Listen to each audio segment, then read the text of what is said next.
Kaum Murji'ah ketika itu, mohon maaf, mereka masuk ke dalam kelompok-kelompok tersebut, pemerintahan. Hari ini begitu Bapak Ibu. Hari ini begitu. Orang-orang yang mohon maaf acuh dengan agama, tapi mereka mencari keuntungan dari agama. Mereka jual agama sebagai mohon maaf tameng diri mereka. Ketika mereka masuk ke dalam aturan pemerintahan, bisakah gigi mereka berbicara? Pertanyaannya adalah, bisakah mereka mengharamkan khamar? Bisakah mereka mengharamkan riba? Bisakah mereka mengharamkan nikah beda agama? Bisakah mereka mengharamkan child free? Bisakah mereka mengharamkan pelarangan jilbab? Bisakah mereka mengharamkan perzinahan? Bisakah mereka mengatakan orang-orang yang tidak membayar zakat bisa keluar iman, batal syahadat? Tidak bisa Pak. Tidak bisa. Bisakah mereka mengatakan suap itu haram? Tidak bisa. Sulit Pak. Sulit. Karena apa? Pemahaman kaum Murji'ah cuma satu. Orang yang melakukan dosa besar itu ditangguhkan di hari kiamat kepada Allah. Jadi apa? Mau selaras antara iman dengan perbuatan atau tidak, itu tak urusan. Mau yang penting aku sholat, yang penting aku iman, yang penting aku syahadat. Mau nanti mereka umat muslim mau ada yang berzinah dia, mencuri dia, mau suap dia, mau korupsi dia, silahkan, tak ada masalah. Sampai di sini paham Bapak Ibu. Makanya mohon maaf Bapak Ibu, hari ini permasalahan suap dan korupsi, ada yang berani mengatakan haram dari mereka yang sudah tergabung? Tidak ada.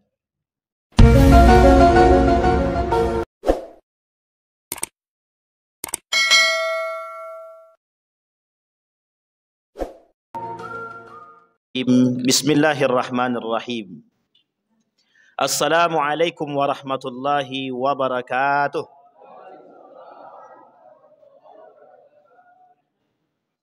Alhamdulillahi rabbil alamin. Alhamdulillahilladzi arsala rasulahu bil huda wa dinil haq liyudhhirahu 'alad dini kullih wa kafa billahi syahida. Asyhadu an la ilaha illallah wahdahu la syarika lah wa asyhadu anna Muhammadan 'abduhu wa rasuluh la nabiyya ba'd. Allahumma salli wa sallim wa barik ala hadzal nabiyil karim. Allahumma salli ala Muhammad wa ala ali Muhammad fil alamin innaka Hamidum Majid. Ya ayuhan nasu taqu rabbakum alladhi khalaqakum min nafsin wahidah wa khalaqa minha zawjaha wa batha minhuma rijalan katsiran wa nisaa'a wattaqullaha alladhi tasaaluna bihi wal arham innallaha kana 'alaikum raqiba. Puji syukur kehadirat Allah dengan selalu mengucapkan alhamdulillahi rabbil alamin, bersalawat kepada Nabi dengan mengucapkan Allahumma salli ala Muhammad wa ala ali Muhammad fil alamin innaka Hamidum Majid. Bapak Ibu sekalian yang berbahagia, mudah-mudahan Allah selalu limpahkan rahmat dan karunia-Nya kepada kita. Allah limpahkan keberkahan, Allah jadikan kita orang-orang yang istiqamah, keluarga yang sakinah, mawaddah warahmah, anak-anak yang saleh dan salehah yang selalu dalam ketaatan kepada Allah. Amin ya rabbal alamin. Yang paling berat adalah ketika kita harus istiqamah. Karena melakukan kebaikan itu mudah, istiqamah kebaikan ini yang paling sulit. Mudah-mudahan Allah tanamkan keistiqamahan. Amin ya rabbal alamin. Baik Bapak Ibu sekalian yang berbahagia, di malam hari ini kita akan coba sedikit ngaji spesial. Kajian kita hari ini adalah teologi permisif Murji'ah, atau ada kelompok yang disebut dengan Murji'ah. Sebelum kita mengkaji Murji'ah ini Bapak Ibu, saya ingin coba ajak Bapak Ibu untuk sedikit mengingat sejarah. Ini fakta sejarah. Dan ini perbincangan para ulama dari kalangan para ulama-ulama sejarah. Baik Ibnu Hisham At-Tabari dalam Tarikh At-Tabari, Ibnu Hisham dan lain sebagainya, Bidayah wan Nihayah, Ibnu Katsir dan lain sebagainya. Termasuk kajian-kajian sejarah seperti ini itu banyak diminati oleh kaum-kaum orientalis. Kenapa kaum orientalis menginginkan sejarah ini? Karena salah satu cara untuk memperbudak dunia adalah sejarah. Karena salah satu cara untuk menghancurkan satu peradaban melalui sejarah. Jadi pembutaan terhadap sejarah itu adalah jalan atau pembuka daripada kehancuran satu peradaban. Jadi sejarah itu jendela peradaban, itu betul. Sejarah adalah jendela peradaban. Jadi kalau orang pengen tahu peradaban itu baca sejarah. Harus tahu sejarah. Kalau tak tahu sejarah habis. Kalau dia tak tahu sejarah, mesti dia tidak tahu peradaban itu. Tidak akan mengenal secara lebih dalam. Murji'ah, Bapak Ibu sekalian yang berbahagia, berasal dari kalimat irja. Irja. Ini yang ingin kita angkat hari ini. Murji'ah itu adalah satu kelompok menyimpang pada masa Ali bin Abi Thalib. Jadi Bapak Ibu, kenapa saya tertarik mengkaji Murji'ah itu malam ini? Karena beberapa hari yang lalu saya mendapatkan, kalau bahasa lainnya, wejangan dari guru saya. Kata guru saya begini, hati-hati, yang bermunculan hari ini adalah teologi permisif Murji'ah. Saya artikan dulu permisif itu apa. Permisif itu dalam bahasa Indonesia artinya menggampangkan, meremehkan. Jadi peremehan, penggampangan, itu artinya permisif. Teologi itu keyakinan. Jadi keyakinan yang diremehkan, yang direndahkan, yang dikucilkan dan dianggap biasa. Kemudian Murji'ah. Apa teologi Murji'ah itu yang diremehkan dan yang direndahkan? Salah satu teologi Murji'ah itu kelak yang akan kita bahas adalah permasalahan dosa besar dan beberapa permasalahan yang lain. Dia tidak banyak, cuma ada beberapa poin saja. Baik, sekarang kita kaji secara sejarah dulu. Apa itu Murji'ah? Murji'ah itu kelompok yang muncul pada masa Ali bin Abi Thalib ketika terjadi perang antara Ali dan Muawiyah dalam perang Siffin. Masih ingat ya Bapak Ibu? Ini sudah kita ulang. Kita mengulang pelajaran kita yang dulu. Sejarah perang Siffin itu antara Ali dan Muawiyah. Muncul dua kelompok sekaligus dan kedua-dua kelompok ini sesat dan menyimpang. Kelompok pertama disebut dengan Khawarij. Kelompok kedua yang cinta muhibbin li Ali bin Abi Thalib disebut dengan Syiah. Sampai di sini sudah paham ya Bapak? Di antara kedua ini, Syiah dengan Khawarij itu berantem. Tidak akur. Tidak akur. Di tengah-tengah ketidakakuran tersebut, ditambah dengan kasusnya Ali bin Abi Thalib dengan Muawiyah, pada kasus yang lain tahkim, arbitrase, muncul kelompok yang ingin menjadi penengah di antara kedua tersebut, yang disebut atau yang dikenal dengan irja atau Murji'ah.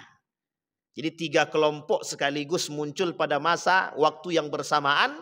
Yang pertama Khawarij, yang kedua Murji'ah, yang ketiga Syiah. Sekarang saya tanya Bapak Ibu, Syiah di Indonesia banyak? Banyak. Khawarij banyak? Di masjid ini itu kajiannya neo Khawarij sudah. Syiah reinkarnasi atau neo Syiah sudah. Hari ini kita bahas neo Murji'ah. Ketiga-tiganya dalam waktu yang bersamaan. Dan Bapak Ibu sekalian yang berbahagia, ketiga-tiga ini itu punya model terstruktur dan tersistem. Dan mengakar dari awal sampai saat ini. Mengakar. Ini yang ingin saya coba angkat Bapak Ibu. Kembali kepada masalah Murji'ah tadi. Murji'ah tadi, itu kelompok itu yang pengen menengahkan perpecahan antara Khawarij dengan Syiah. Khawarij, dia mengaku bahwa apa yang dia aku? Tidak ada hukum selain berhukum kepada Allah. Luar itu tak boleh. Jadi yang berhukum selain daripada Allah, salah, kafir. Ali kafir, Muawiyah kafir, Aisyah kafir, sahabat Nabi Zubair ibn Awam kafir, Sa'ad bin Abi Waqqas kafir. Pokoknya kafir semua bagi dia. Nah, tapi tenang Ibu ya. Ini konsep yang terbangun dari mereka takfiri, mengkafirkan. Syiah lain cerita. Syiah punya satu konsep yang berbahaya, satu metode, satu pemahaman yang sangat berbahaya. Apa itu? Taqiyah. Pemahaman dia terhadap Imam 12, politik dia, pendidikan dia, nikah, mut'ah, fikih dan lain sebagainya, termasuk filsafat dia, itu semuanya bisa dia kemukakan di tengah masyarakat dengan bahasa yang lebih santuy dan lebih halus. Konsep ini disebut dengan taqiyah.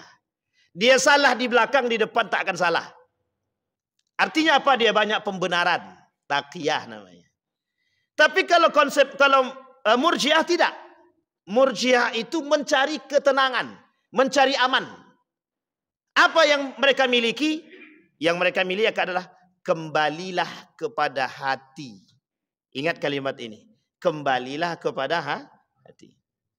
Berdosakah dia? Tidak berdosakah dia? Penghakiman itu dikembalikan kepada Allah. Jadi salah satu pemahaman Murji'ah itu adalah mau siapapun berzinah dia, mencuri dia, membunuh dia, melakukan dosa besar apapun itu, mereka tetap mukmin, tidak kafir. Mereka tetap mukmin. Sekalipun mereka mengingkari Al-Quran, tetap mereka mukmin.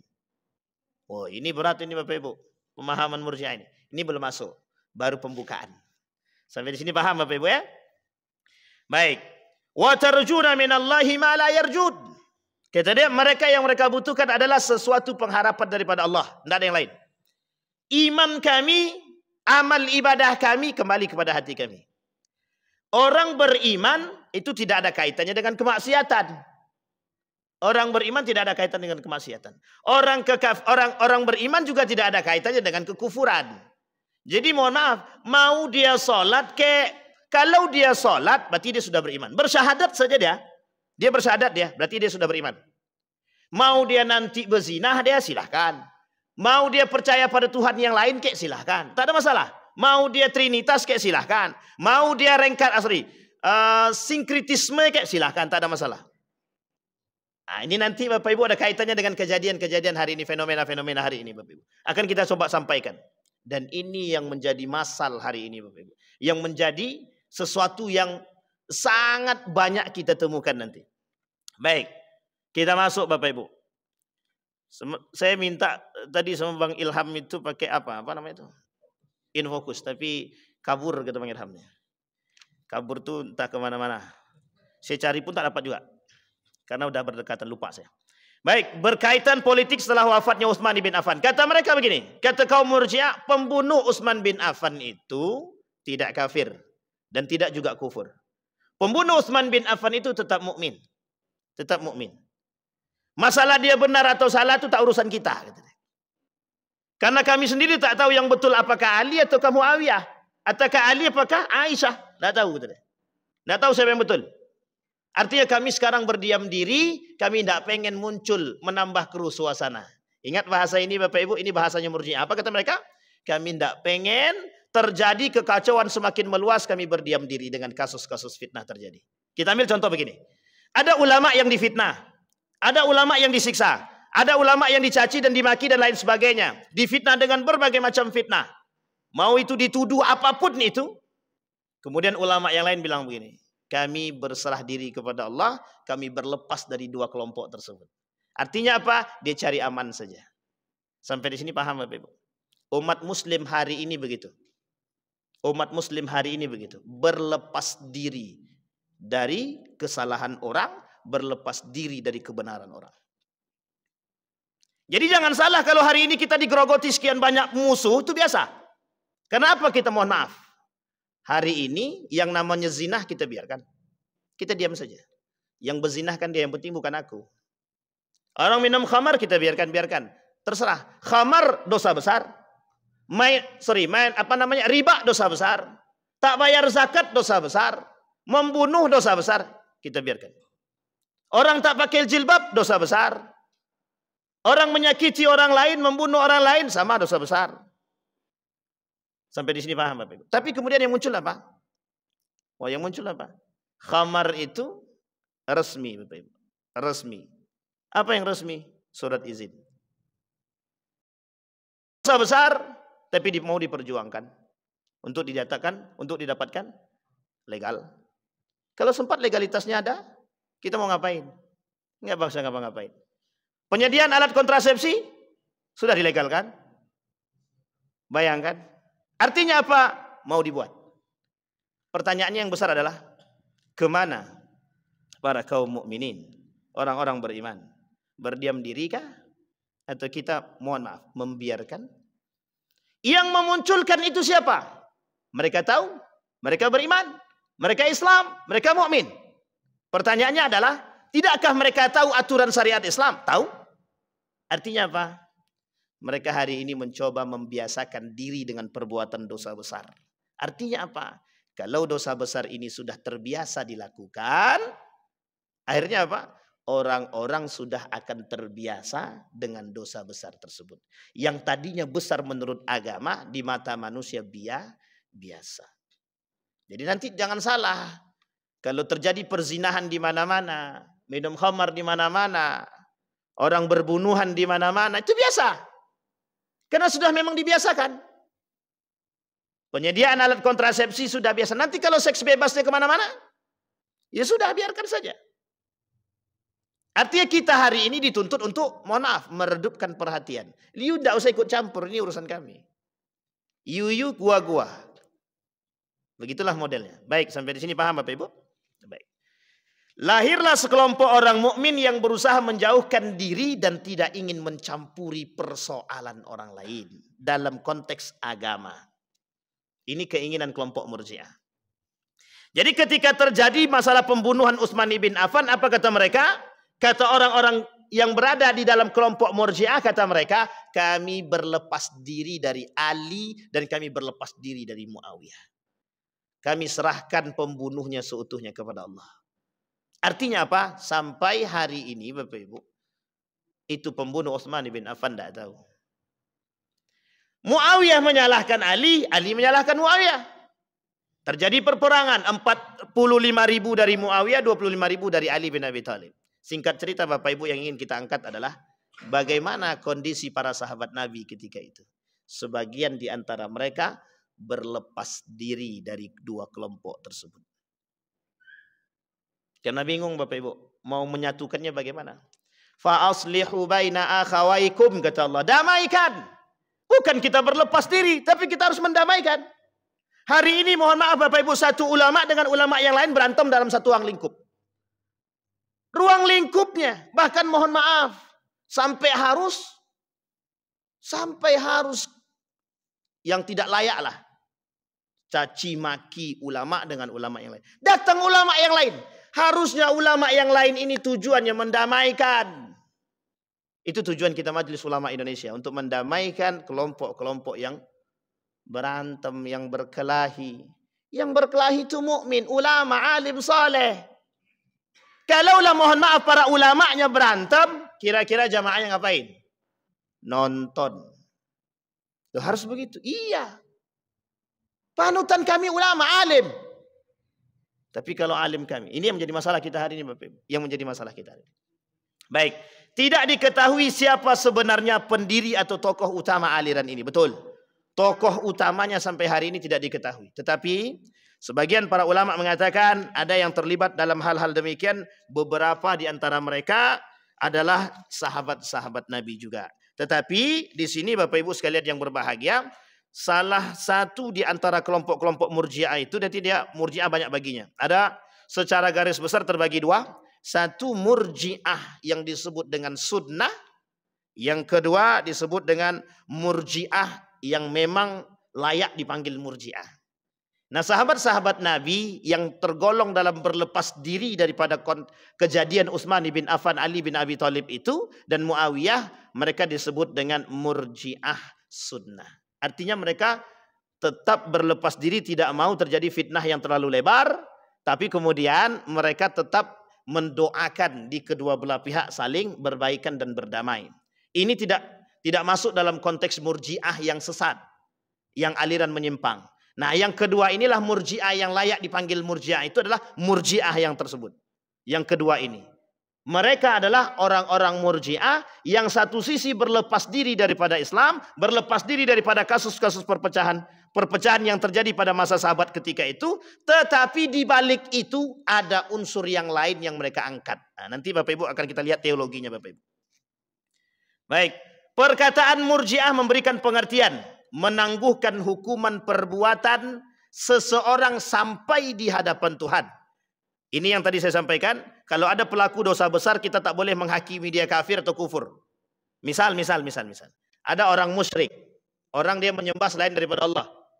Dia Islam, tapi dia tak menyembah selain daripada Allah. Dia menyembah juga selain daripada Allah. Dia dua yang disembah. Itu harusnya musyrik. Itu bisa dihukumi kufur. Tapi kata kaum Murji'ah tidak. Itu tetap beriman. Yang penting dia bersyahadat. Asyhadu an la ilaha illallah wa asyhadu anna Muhammad Rasulullah. Mau batal ke syahadat dia atau tidak, tetap dia masih beriman asal sudah bersyahadat. Nah, ini agak berat nih Bapak Ibu. Nanti kita coba lihat Bapak Ibu. Memberikan pengharapan bagi orang yang melakukan dosa besar tidak dihukumi kafir, masih mempunyai harapan pengampunan. Betul. Ini kalau pengharapan pengampunan itu semua Pak. Syiah juga begitu. Asal bertobat aja mereka, kemudian kembali kepada jalan yang lurus, aman, tak ada masalah. Tetapi yang menjadi masalah adalah ketika mereka melakukan dosa besar, dianggap hal yang biasa. Hal-hal yang melatar belakangi kehadiran Murji'ah, pertentangan antara orang-orang Syiah dan Khawarij sudah kita sampaikan. Baik. Pokok-pokok ajaran. Nah, ini dia Bapak Ibu. Pokok-pokok ajaran aliran Murji'ah. Iman hanya pengakuan dalam hati. Jadi mohon maaf Bapak Ibu, ini kasusnya langsung saya tembak aja. Kalau ada orang mengucapkan selamat Natal, itu tak ada masalah. Kata kaum Murji'ah tak ada masalah. Yang penting hati dia bersyahadat. Ini Bapak Ibu yang melatar belakangi kenapa mereka menolak fatwa Majelis Ulama Indonesia tentang pengharaman itu. Kira-kira Murji'ah baru apa tidak? Tapi bahaya pula nanti dikiranya mengatakan mereka Murji'ah pula. Tapi begitu Bapak Ibu. Alasannya cuma satu, yang penting hati kami. Hati kami tidak beriman kepada mereka. Hati kami beriman kepada Allah. Lisan kami saja. Ini bahaya Pak Ibu. Bahaya, sangat berbahaya. Kemarin kita sudah berbahaya dengan Khawarij. Kita kemudian sudah berbahaya dengan Syiah. Berbahaya dengan kaum munafik. Semua itu munafik juga itu. Tapi sekarang muncul. Namanya Murji'ah. Sama Pak. Sama-sama berbahayanya. Ketiga kelompok ini itu mengakar. Pola pikir mereka mengakar. Gaya berpikir mereka mengakar dan merusak. Sangat merusak. Kata guru saya pertanyaannya begini. Kemana mereka, akal mereka, iman mereka yang berani mengatakan bahwa pelarangan jilbab bagi orang-orang, kata dia. Mereka sudah menjadikan orang-orang dengan bahasa mereka itu meminta orang-orang mengamini apa yang mereka buat. Ingin apa? Ingin tampak bagus, ingin tampak benar, ingin tampak menjadi seorang pahlawan, nasionalis, tapi ternyata menghancurkan nilai-nilai agama. Oh sudah minta maaf betul, tak ada masalah. Permaafannya diterima. Masalahnya adalah setelah itu Bapak Ibu. Pola pikir masyarakat sudah dirusak dengan gaya berpikir mereka. Ketika orang menganggap jilbab hal biasa, mohon maaf Bapak Ibu, orang nanti sudah akan mulai terbiasa tidak berjilbab kembali. Hari ini orang sudah berjilbab mulai. Malu orang keluar rumah tanpa jilbab hari ini. Tapi ketika muncul hal demikian, apa yang terjadi? Kenapa mereka melarang jilbab? Apa masalahnya? Tidakkah ada orang-orang di situ yang mengerti tentang agama? Mereka semua mengerti agama. Baik, Bapak. Hukum segala perbuatan manusia ditangguhkan sampai hari akhir kelak. Orang-orang yang berbuat dosa besar tidak dihukumi kafir tapi masih mukmin selama ia mengakui dua kalimat syahadat. Baik, konsekuensi ajaran tersebut melahirkan pendapat-pendapat. Satu, keimanan merupakan pokok ajaran, sedangkan amal suatu hal yang nomor dua. Jadi amal ibadah itu nomor dua. Yang penting dulu apa? Iman. Jadi setelah itu terserah. Yang penting iman dalam hati. Setelah itu Bapak Ibu mohon maaf, mereka mengatakan nak buat maksiat buatlah, nak berzina berzinalah, pokoknya tak ada masalah. Bagi mereka tidak ada masalah. Pokoknya nanti hukumnya ditangguhkan di hari kiamat. Biarlah Allah yang menghakimi. Sama Pak. Nanti kalau ada pencuri di rumah kita, biarkan sajalah Allah yang menghakimi dia. Sampai di sini paham ya Bapak Ibu? Ini berat ini Bapak Ibu. Ini kaitannya mohon maaf, ini kaitannya dengan cuci otak nih Bapak Ibu. Ini kaitannya dengan cuci otak. Nanti kita sampaikan. Memberi ruang lingkup yang lebih luas pada umat Islam, ajaran ini mengaburkan identitas keimanan seseorang. Padahal agama merupakan misi untuk membina kepribadian seseorang. Jelas Bapak Ibu? Jelas. Orang yang berbuat dosa besar masih tetap mempunyai harapan memperoleh rahmat. Ia masih mukmin dan tidak kafir. Dia masih mukmin dan tidak kafir. Hal ini berarti suatu sikap yang lunak terhadap para maksiat dan akan berakibat berkembangnya masyarakat serba bebas dari ikatan nilai dan norma. Artinya hari ini Bapak Ibu, yang mengikat itu bukan nilai agama, tapi yang mengikat itu undang-undang. Sampai sini paham Bapak Ibu? Menurut Harut Nasution, menunda hukuman atas Ali, Muawiyah, Amr bin As dan Abu Musa al-Ash'ari yang terlibat dalam tahkim dan menyerahkan kepada Allah di hari kiamat, kelompok Murji'ah. Menyerahkan keputusan kepada Allah atas orang muslim yang berdosa besar, meletakkan pentingnya iman daripada amal. Jadi amal soleh itu tak baik, penting iman saja, pasti masuk surga. Orang yang mati tanpa beramal soleh tetap masuk surga bagi Murji'ah. Memberikan pengharapan kepada muslim yang berdosa besar untuk memperoleh ampunan Allah. Metode berfikir dalam aliran Murji'ah, sikap netral, paham netral, yakni memilih bersikap diam dan menahan diri agar tidak mencampuri fitnah yang menimbulkan kehancuran umat Islam. Mereka menyerahkan persoalan itu seutuhnya kepada Allah. Menunda masalah siksaan seseorang di tangan Tuhan. Yakni jika Tuhan mau memaafkan, alhamdulillah. Kalau Tuhan tidak memaafkan, ya sudah. Sampai di sini paham ya? Dia akan langsung masuk surga. Jika sebaliknya, maka akan disiksa sesuai dengan dosanya. Nah, ini Bapak Ibu. Tokoh-tokoh aliran dalam Murji'ah. Pemimpin utama madhab Murji'ah ialah Hasan bin Bilal al-Muzni. Meskipun masih dalam perdebatan para ulama. Abu Salat As-Samman dan Dirar ibn Umar. Pada masa Bani Umayyah telah muncul sebuah syair yang terkenal tentang i'tikad dan keyakinan Murji'ah yang diubah oleh Tsabitil Qatnah. Dari segi politik, Murji'ah sangat menguntungkan pada masa kekhalifahan Bani Umayyah. Dogma mereka dapat mencegah pemberontakan terhadap pemerintah. Saya ulangi Bapak Ibu, ini penting. Murji'ah sangat menguntungkan pada khalifah semasa Bani Umayyah. Karena masa Bani Umayyah itu mulai bermunculan Bapak Ibu, orang-orang yang cinta kekuasaan, cinta jabatan, nepotisme baru muncul. Kita urai. Saya tak katakan itu peletakan batu pertama ya Bapak Ibu ya, tapi kita urai. Di mana letaknya nepotisme itu? Ketika sistem yang tadinya mohon maaf, Nabi, kemudian Khulafaur Rasyidin masih ada musyawarah. Masa Muawiyah hilang musyawarah, musyawarah itu lenyap, sistem khilafah lenyap, muncul sistem apa? Dinasti kekerajaan. Kira-kira kalau sistemnya dinasti itu kira-kira turun-temurun atau ganti? Turun-temurun. Akhirnya siapa yang melakukan demikian? Muawiyah. Yang kemudian mohon maaf, mereka mengingkari janji yang harusnya ketika Hasan meninggal, kemudian masa jabatan Muawiyah selesai, harus dikembalikan kepada Dewan Syura atau dalam konteks musyawarah. Tapi kemudian apa yang dilakukan oleh Muawiyah bin Abi Sufyan? Dia angkat anaknya Yazid bin Muawiyah untuk jadi pemimpin. Dinasti ini itu bermula melakukan sistem kerajaan. Sampai di sini paham Bapak Ibu? Baik. Kenapa kok menguntungkan? Ya sangat menguntungkan. Kaum Murji'ah ketika itu, mohon maaf, mereka masuk ke dalam kelompok-kelompok tersebut, pemerintahan. Hari ini begitu Bapak Ibu. Hari ini begitu. Orang-orang yang mohon maaf acuh dengan agama, tapi mereka mencari keuntungan dari agama. Mereka jual agama sebagai mohon maaf tameng diri mereka. Ketika mereka masuk ke dalam aturan pemerintahan, bisakah gigi mereka berbicara? Pertanyaannya adalah, bisakah mereka mengharamkan khamar? Bisakah mereka mengharamkan riba? Bisakah mereka mengharamkan nikah beda agama? Bisakah mereka mengharamkan child free? Bisakah mereka mengharamkan pelarangan jilbab? Bisakah mereka mengharamkan perzinahan?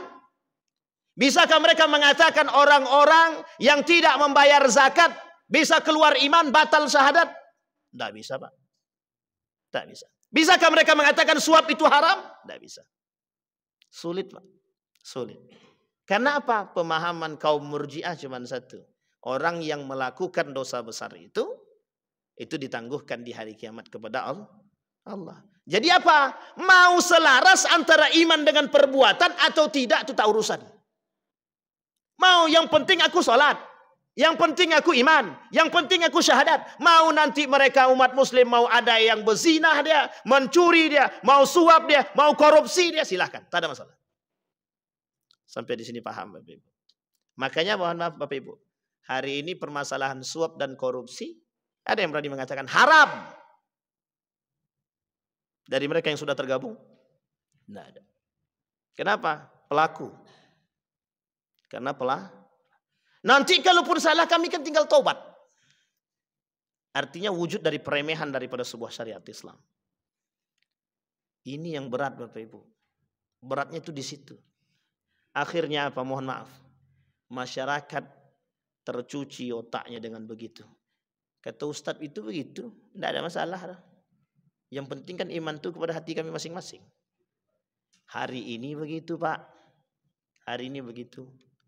Kami mengucapkan selamat Natal itu cuma di lisan Ustaz. Di hati kami tidak. Hati kami tetap beriman kepada Allah.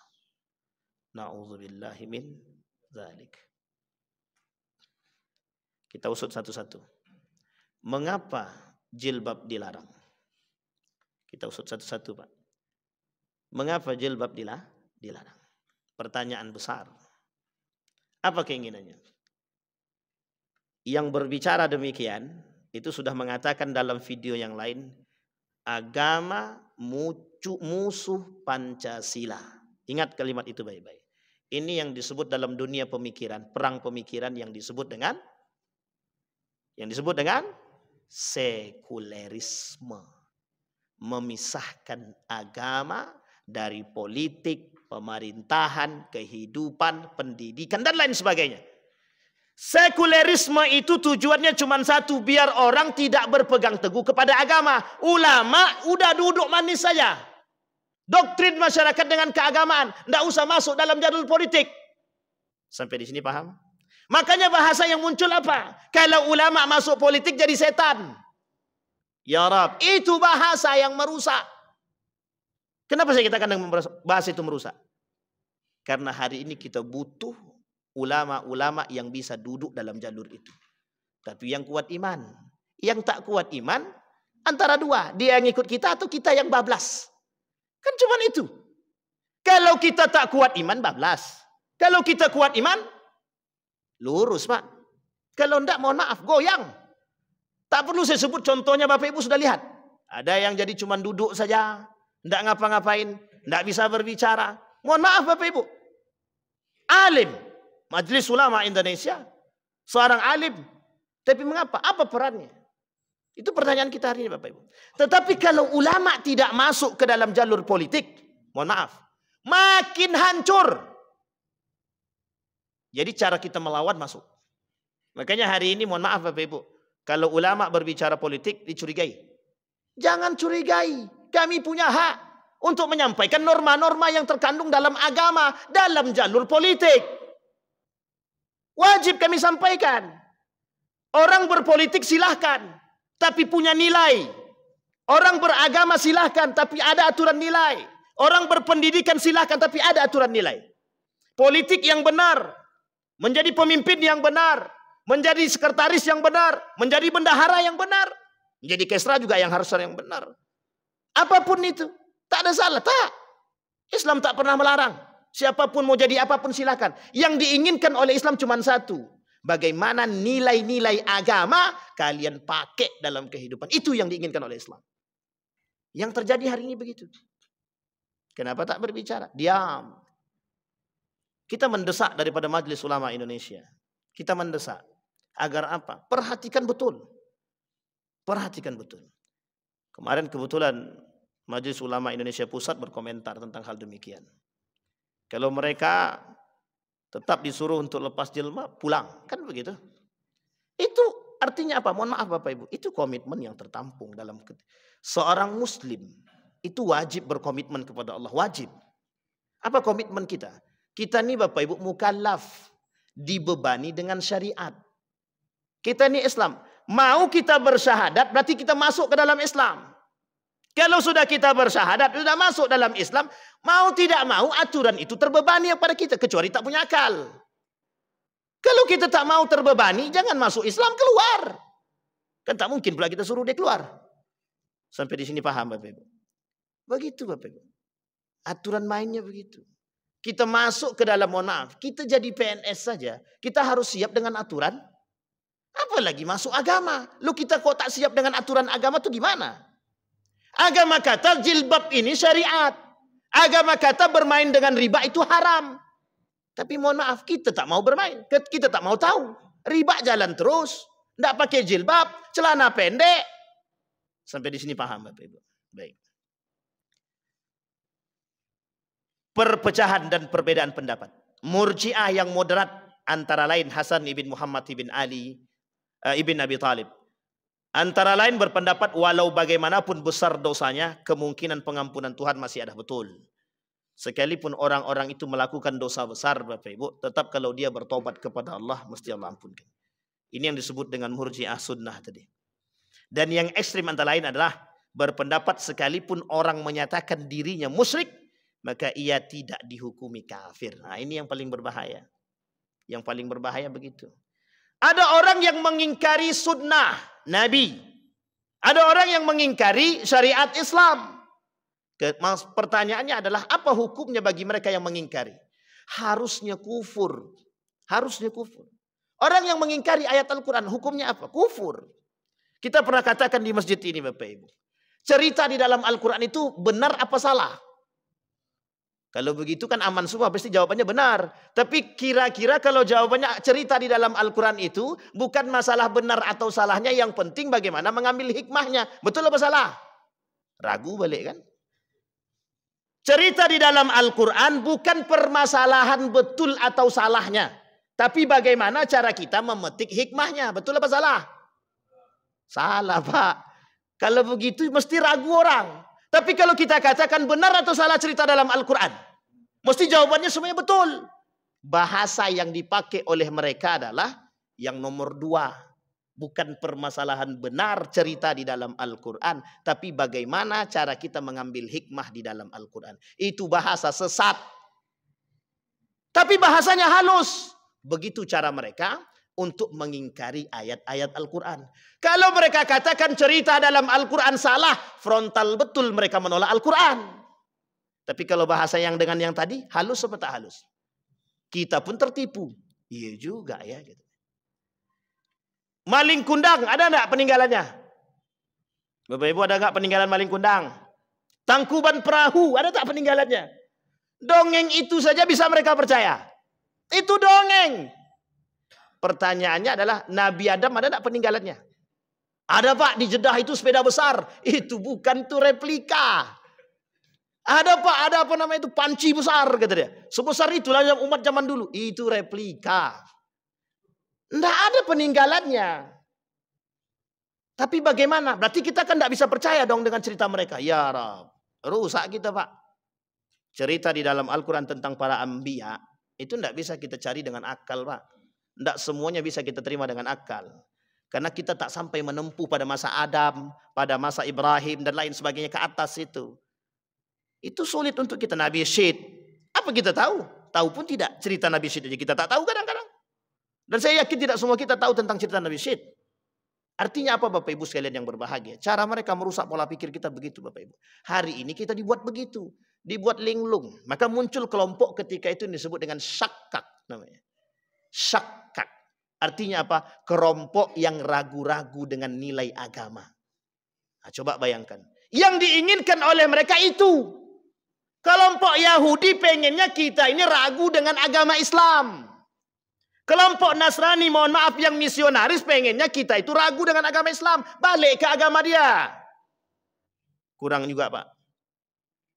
Tapi pertanyaannya adalah masih juga kita berantem juga lagi. Ulamanya berantem, sudah masyarakatnya dalam keadaan genting. Ulamanya masih bisa berantem dia sama dia. Na'udzubillahi min dzalik ya Rab. Terakhir Bapak Ibu. Terakhir poin, PowerPoint-nya maksud saya. Yang lainnya belum selesai, ini baru PowerPoint-nya. Maka Bapak Ibu, kata Syarastani membagi kelompok murji'ah itu kepada 4. Yang pertama ada yang disebut dengan murji'ah khawarij. Yang kedua murji'ah qadariyah. Yang ketiga Murji'ah Jabariyah. Yang kemudian yang keempat Murji'ah Sunni. Artinya yang sunnah tadi. 3 di atasnya Bapak Ibu dianggap sesat oleh para ulama, dianggap menyimpang. Yang terakhir yang sunni itu tidak dianggap menyimpang. Khawarij kita tahu Bapak Ibu bagaimana yang diambil dari Khawarij itu bukan apanya, bukan cara ibadahnya, tapi yang diambil dari Khawarij gaya berfikirnya. Artinya apa? Kafir. Saking ekstrimnya begitu. Saking ekstrimnya begitu.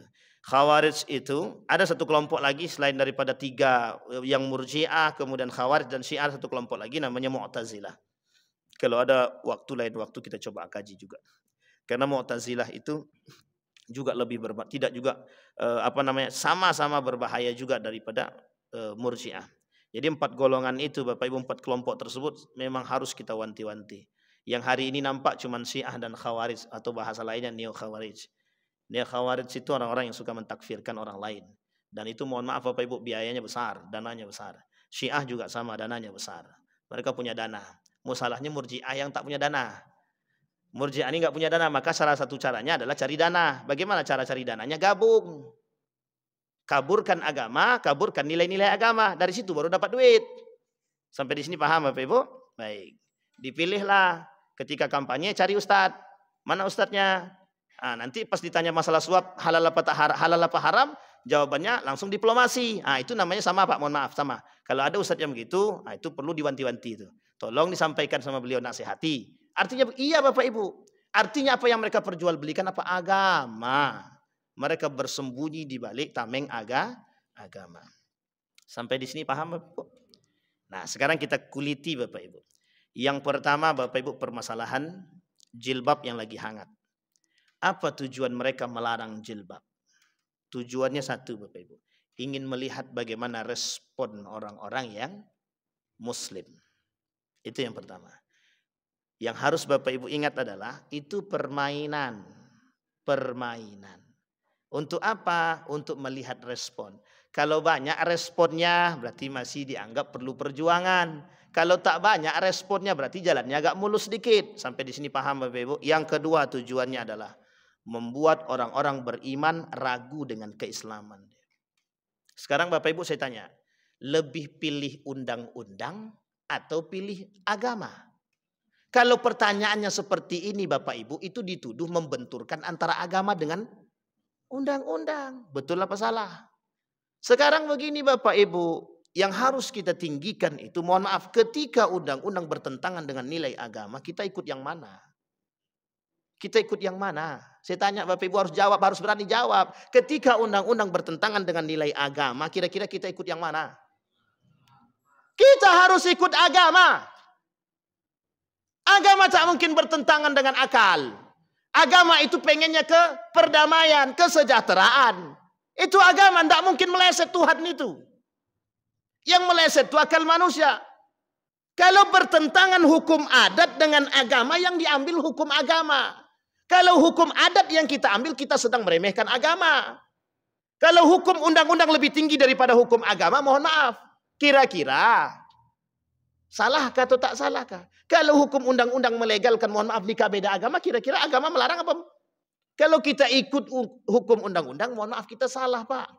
Dalam agama kita, itu hukum nikah beda agama sudah haram. Tapi jangan kemudian bermunculan orang-orang yang mengatakan hukum nikah beda agama itu masih debatable, perdebatan para ulama. Pertanyaan kita adalah, orang yang mohon maaf ketika disampaikan permasalahan perdebatan jadi ragu apa tidak? Nabung di bank konvensional itu tidak haram tuh dong. Bunga bank itu biasa, kira-kira ragu enggak? Muncul ulama yang mengatakan bunga bank itu tidak haram. Majelis Ulama Indonesia fatwanya jelas mengatakan haram. Tapi muncul orang-orang, mohon maaf, yang ingin melegalkan riba. Coba bayangkan Pak, pengaruh tulisan. Ketika dipajang di mana itu? Daerah mana? Hang Tuah itu. Apa namanya itu? Riba, tapi ya kemudian ada gambar api menyala, ada ancaman Allah dengan ayat Al-Quran begitu kan? Itu saja udah banyak yang takut Pak. Banyak yang takut. Apa kata mereka? Apa kata beliau? Ada salah seorang pemuka itu tanya sama bank konvensional itu. Wah, banyak orang yang narik uangnya dari bank Pak. Takut mereka katanya. Itu cuma gambar saja itu. Kayaknya gambar lebih berdampak daripada ceramah gitu. Jadi besok lain kali yang tidak bayar zakat, rumah habis, hangus, bangkrut begitu. Oh, kira-kira orang kayaknya bayar zakat semua itu. Nah, hari ini kan begitu. Kenapa umat muslim lemah? Katanya bahasanya, kenapa umat muslim lemah hari ini? Karena ekonominya lemah. Kenapa ekonominya lemah? Karena orang tak beriman, kata dia. Pertanyaannya adalah, siapa yang membuat kita tak beriman? Diri kita sendiri. Apa penyebabnya? Hubud dunia, cinta dunia, kata dia. Maka kata Zainuddin MZ itu penyakit umat muslim sekarang itu satu. Kuman. Dia ada 3. Kudis, kurap, kutil. Terakhir kuman, kata dia. Penyebabnya, kata dia. Kudis itu kurang disiplin. Kurap itu kurang rapi.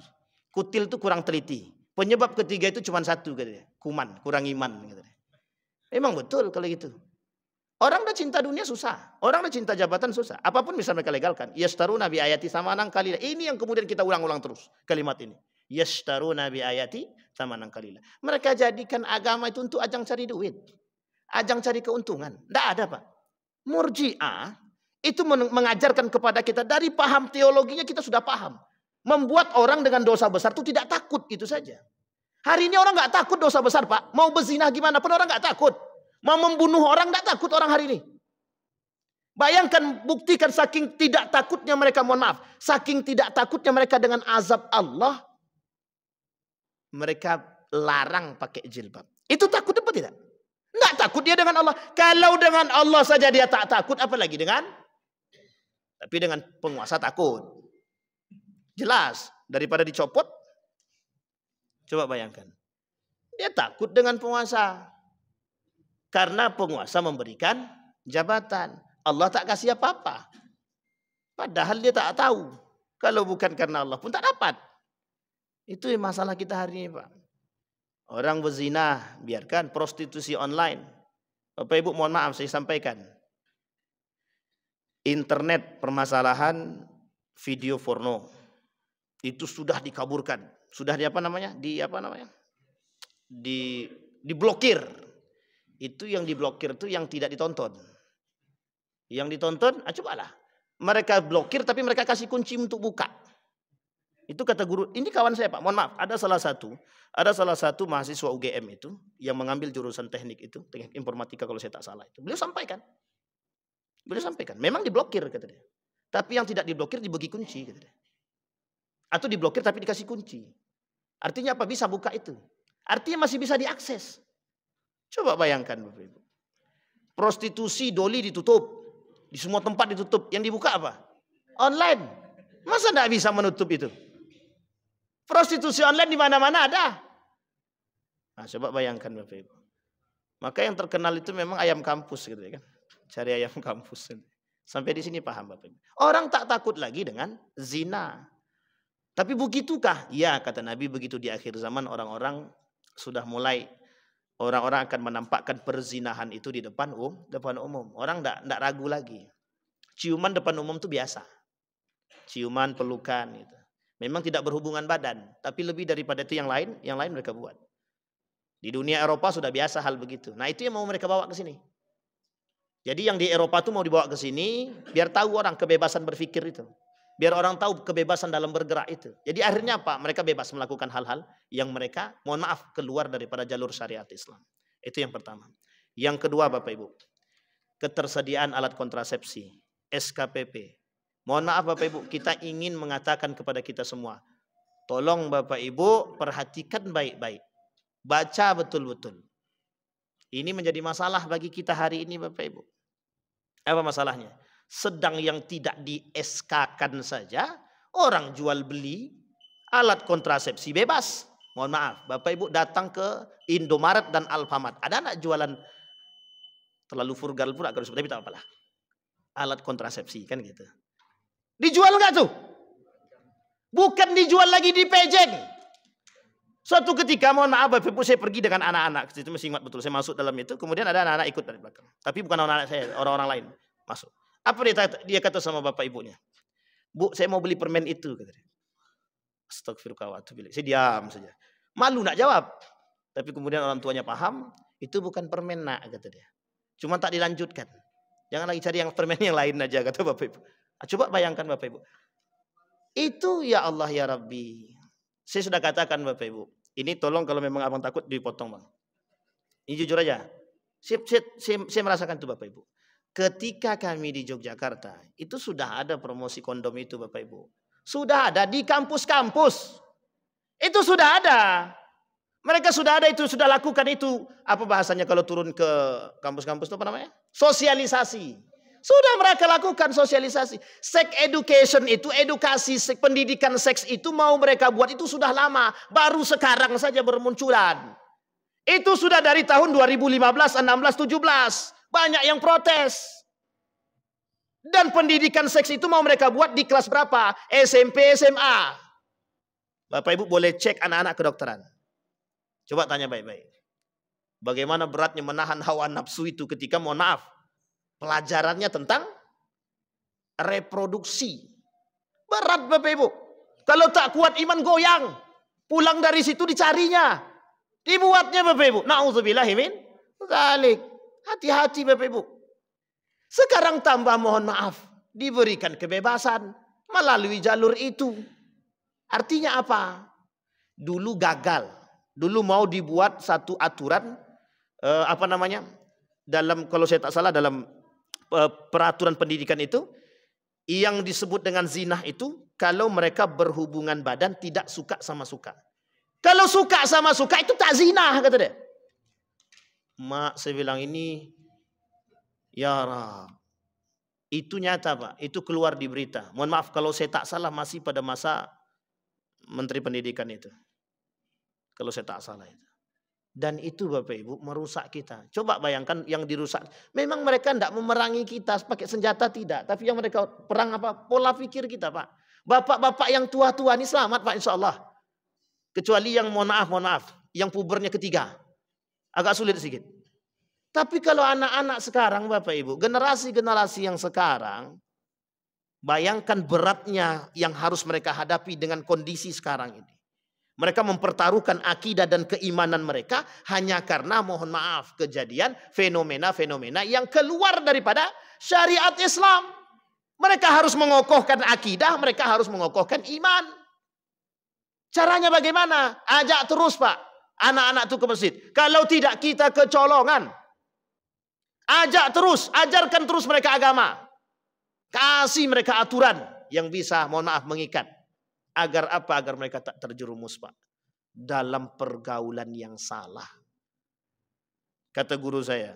Dengan bermunculannya hal demikian. Kata dia. Artinya. Itu merusak moral. Dan membebaskan seks. Dalam bahasa lain. Akan bermunculan seks bebas.